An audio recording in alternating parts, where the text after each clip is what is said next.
ఓం నమ శివాయ. కార్తీక పురాణం 6వ అధ్యాయం. దీపదాన విధి మాహత్యం. లుబ్ధ వితంతువు స్వర్గమున కేగుట.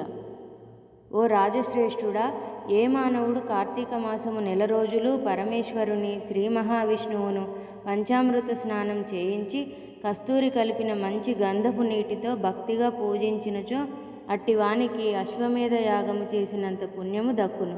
అటులనే ఏ మానవుడు కార్తీక మాసం అంతయు దేవాలయమునందు దీపారాధన చేయునో వానికి కైవల్యము ప్రాప్తించును. దీపదానం చేయుట ఎటులనగా, పైడి ప్రత్తి తానే స్వయముగా తీసి శుభ్రపరిచి ఒత్తులు చేయవలెను. వరిపిండితో గాని గోధుమ పిండితో గాని ప్రమిద వల చేసి ఒత్తులు వేసి ఆవు నెయ్యి వేసి దీపం వెలిగించి ఆ ప్రమిదను బ్రాహ్మణునకు దానమియ్యవలెను. శక్తి కొలది దక్షిణ కూడా ఇవ్వవలెను. ఈ ప్రకారముగా కార్తీక మాసమందు ప్రతిదినము చేసి ఆఖరి రోజున వెండితో ప్రమిదను చేయించి బంగారముతో ఒత్తిని చేయించి ఆవు నెయ్యి నిండుగా పోసి వెనుక చేసిన ప్రకారముగా గోధుమ పిండితో ప్రమిదను చేసి ఆవు నెయ్యి పోసి దీపం వెలిగించి ఈ నెల రోజులు దానము చేసిన బ్రాహ్మణునికే ఇది కూడా దానము చేసిన బ్రాహ్మణునికే ఇది కూడా దానమిచ్చిన ఎడల సకల ఐశ్వర్యములు కలుగుటయే కాక మోక్షప్రాప్తి కలుగును. దీపదానం చేయువారు ఇట్లు పఠింపవలెను. సర్వజ్ఞానప్రదం దివ్యం సర్వసంపత్ సుఖవహం దీపదానం ప్రదాస్యామి శాంతిరస్తు సదా మమ అని స్తోత్రం చేసి దీపదానం చేయవలెను.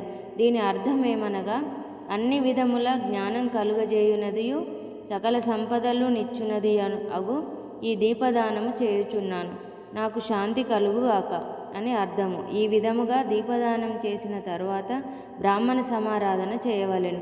శక్తి లేని ఎడల 10 మంది బ్రాహ్మణులకైనను భోజనమిడి దక్షిణ తాంబూలములను ఇవ్వవలెను. ఈ విధంగా పురుషులు గాని స్త్రీలు గాని ఏ ఒక్కరు చేసినను సిరి సంపదలు, విద్యాభివృద్ధి, ఆయుర్వృద్ధి కలిగి సుఖింతురు. దీనిని గురించి ఒక ఇతిహాసం కలదు, దానిని వివరించెదా, ఆలకింపుమని వశిష్ఠుడు జనకునితో ఇట్లు చెప్పసాగాను. లుబ్ధ వితంతువు స్వర్గమున కేగుట. పూర్వకాలమున ద్రవిడ దేశమునందొక గ్రామమున ఒక స్త్రీ గలదు. ఆమెకు పెండ్లైన కొద్ది కాలమునకే భర్త చనిపోయాను. సంతానము గాని ఆఖరికి బంధువులు గాని లేరు.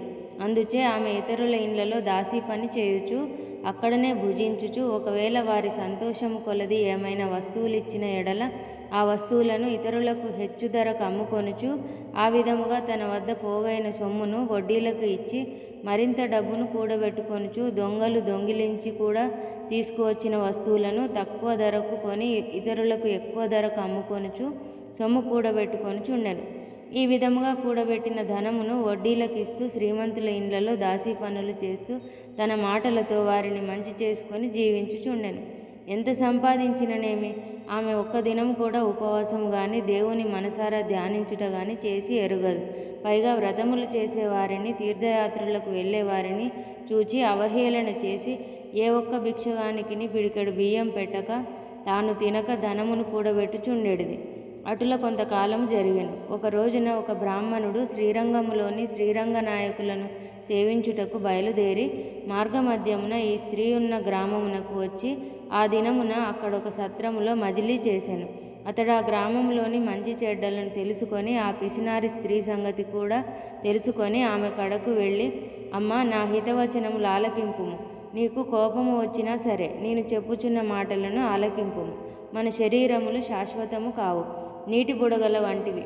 ఏ క్షణములో మృత్యువు మనల్ని తీసుకొని పోవునో ఎవరూ చెప్పలేరు. పంచభూతములు సప్తధాతువులతో నిర్మించబడిన ఈ శరీరములోని ప్రాణము జీవము పోగానే చర్మము, మాంసము కుళ్ళి దుర్వాసన కొట్టి అసహ్యముగా తయారవును. అటువంటి ఈ శరీరాన్ని నీవు నిత్యమని భ్రమించుచున్నావు. ఇది అజ్ఞానంతో కూడిన దురాలోచన. తల్లి, నీవు బాగా ఆలోచించుకొనుము. అగ్నిని చూచి మిడత దానిని తిందామని భ్రమించి దగ్గరకు వెళ్ళి భస్మమగుచున్నది. అటులనే మానవుడు కూడా ఈ తనువు శాశ్వతమని నమ్మి అంధకారములో పడి నశించుచున్నాడు. కావున నా మాటలు ఆలకించి నీవు తినక ఇతరులకు పెట్టక అన్యాయముగా ఆర్జించిన ధనము ఇప్పుడైనా పేదలకు దానధర్మములు చేసి పుణ్యమును సంపాదించుకొను. ప్రతిదినము శ్రీమన్నారాయణుని స్మరించి వ్రతాధికములు చేసి మోక్షము నందుము.